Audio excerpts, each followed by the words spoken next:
আজি মই প্ৰথম উদ্দেশ্য ব্যাখ্যাৰ সময়ত কৈছোঁ, নিশ্চয় শুনিছে, মাতৃ মানুহ আৰু মৰ্যাদা। আমাৰ গোৱালপাৰাৰ ভূমি আৰু জনবসতিৰ স্থায়ী সমাধানত আজি আমি এটা নাগৰিক সভা অনুষ্ঠিত কৰিছিলোঁ। আমাৰ আজি নাগৰিক সভাত যিসকল মানুহক মাতিছিলোঁ, বিভিন্ন সামাজিক ব্যক্তি, বিভিন্ন দল সংগঠনৰ মুৰব্বী, জ্যেষ্ঠ অধিবক্তাসকলক মাতিছিলোঁ। আমাৰ গোৱালপাৰা কলেজৰ আমাৰ শিক্ষাগুৰু প্ৰফেচাৰ জয়নাল ছাৰক মাতিছিলোঁ, তেখেতসকলে আহিছিলে। যোৱা 31 জুলাই তাৰিখে অসম চৰকাৰৰ কেবিনেটে বৃহত্তৰ ৰাক্ষসিনী গোৱালপাৰা পৌৰসভাৰ এটা অংশ, বলদমাৰীচাৰ গাঁও পঞ্চায়তৰ এটা অংশ, শ্ৰী সূৰ্য গাঁও পঞ্চায়তৰ এটা অংশ আৰু ভালুকডুবি গাঁও পঞ্চায়তৰ এটা অংশক সংৰক্ষিত বনাঞ্চল হিচাপে ঘোষণা কৰিছে। আৰু যিটো অঞ্চলক সংৰক্ষিত বনাঞ্চল হিচাপে ঘোষণা কৰিছে, সেই অঞ্চলত বেদীপাট্টাত বসবাস কৰা মানুহ আছে, সেই অঞ্চলত এলটেড পাৰ্টিত বসবাস কৰা মানুহ আছে।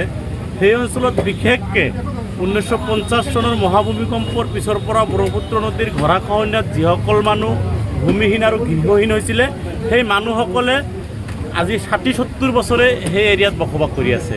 আৰু সেই মানুহখিনিক জীৱন জীৱিকাৰ কাৰণে চৰকাৰী যিখিনি আঁচনি, ৰাস্তা ঘাটৰ পৰা আৰম্ভ কৰি ইলেক্ট্ৰিফিকেশ্যনৰ পৰা আৰম্ভ কৰি আইঅ'ৰ ঘৰৰ পৰা আৰম্ভ কৰি আপোনাৰ অনাময় আঁচনি, জনস্বাস্থ্য কাৰিকৰী বিভাগ, স্কুল স্থাপন কৰিছে, স্বাস্থ্য কেন্দ্ৰ স্থাপন কৰিছে, কৰি পেলাই সেই মানুহখিনিক সুখ শান্তিৰে বসবাস কৰাৰ এটা পৰিৱেশ ৰাষ্ট্ৰীয় আৰু ৰাজ্যিক পৰ্যায়ৰ আঁচনিৰে কৰি দিছে। আজি হঠাৎ কৰি সেই মানুহখিনিক কোৱা হৈছে আপোনালোকে সংৰক্ষিত বনাঞ্চল এৰিয়াৰ। সংৰক্ষিত বনাঞ্চল এৰিয়া মানে এই মানুহখিনিক থাকিব নিদিব। কিন্তু এই মানুহখিনি ক'ত যাব? এই মানুহখিনিৰ ফাণ্ডামেণ্টেল ৰাইটছ আছে নে নাই? এই মানুহখিনিৰ হিউমেন ৰাইটছ ক'ত যাব? এই মানুহখিনিৰ মৌলিক অধিকাৰ খৰ্ব হ'বনে নাই? এই মানুহখিনিক প্ৰাকৃতিক ন্যায়ৰ পৰা বঞ্চিত হ'বনে নাই? এই মানুহখিনি সামাজিক ন্যায়ৰ পৰা বঞ্চিত হ'বনে নাই? এই কথাখিনি কোনে চাব?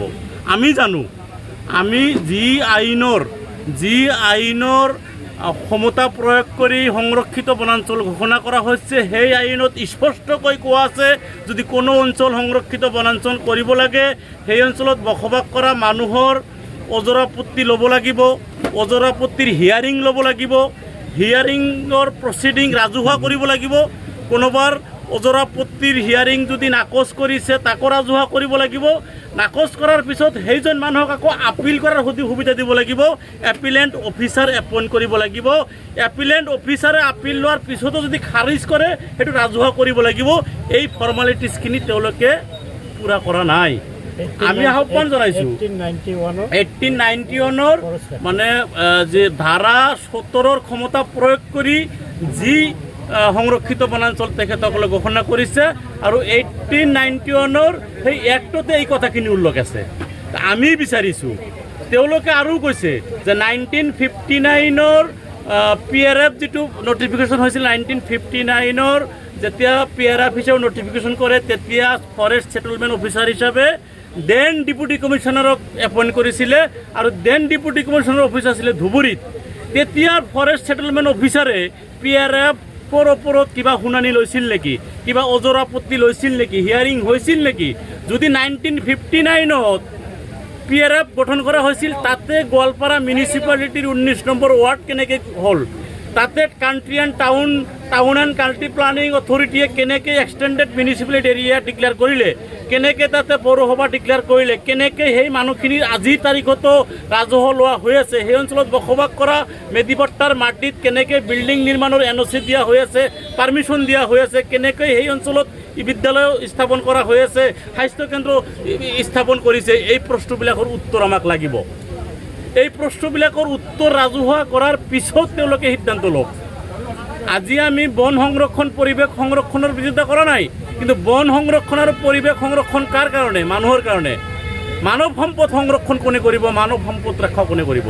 1950 চনৰ মহাভূমিকম্পৰ পিছৰ পৰা যিসকল মানুহ নদীভংগ হৈ চৰকাৰী পুনৰ সংস্থাপন অবিহনে জীৱন আৰু জীৱিকাৰ তাগিদাত য'ত বসবাস কৰি আছে, সেই মানুহখিনিক তাতেই স্থায়িত্ব কৰিব লাগিব, পট্টন দিব লাগিব। তাৰ পিছৰ পৰ্যায়ে কি কৰিলে? তাৰ পিছৰ পৰ্যায়ে আমাৰ ভালুকডুবি গাঁও পঞ্চায়তৰ বলদমাৰী পঞ্চম খণ্ড আৰু গোৱালপাৰা পৌৰসভাৰ 16 নম্বৰ ৱাৰ্ডৰ এটা অংশ আৰু বলদমাৰী চাৰ গাঁও পঞ্চায়তৰ এটা অংশ উদ্যোগিক ক্ষেত্ৰলৈ পৰ্যবেক্ষিত কৰিলে। তেখেতসকলে প্ৰথম অৱস্থাত আমাক নোটিছ দিছিলে হাতী মানুহৰ সংঘাতৰ পিয়াইলৰ কথা কৈ, যে আমি ইয়াত থাকিলে হাতীৰ অসুবিধা হয়, ইণ্ডাষ্ট্ৰী হ'লে হাতীৰ অসুবিধা নহ'ব। বহুজাতিক কোম্পানীক মাটি দিব লৈ গৈ আছে, হয়ৰাজ আমি ইয়াত বসবাস কৰা মানুহখিনিক উচ্ছেদ কৰিব গৈ আছে। এই দাবীখিনি আগত ৰাখি এই ঘন জনবসতি এলেকাটো যাতে সংৰক্ষিত বনাঞ্চল আৰু উদ্যোগিক ক্ষেত্ৰৰ বাহিৰত ৰখা হয়, তাৰে দাবীত আজি আমি নাগৰিক সভা অনুষ্ঠিত কৰিছিলোঁ। নাগৰিক সভাত যিসকল পুৰোধা ব্যক্তি আহিছিল তেখেতসকলে আমাক পৰামৰ্শ দিছে। আমি কেইবাটাও কাৰ্যসূচী হাতত লৈছোঁ। প্ৰথম কাৰ্যসূচী আমাৰ এই দাবী লৈ অসমৰ মাননীয় মুখ্যমন্ত্ৰী, অসমৰ মাননীয় ৰাজ্যপাল, গোৱালপাৰা জিলাৰ গাৰ্জেন মিনিষ্টাৰ, পৰিৱেশ আৰু বন মন্ত্ৰী আৰু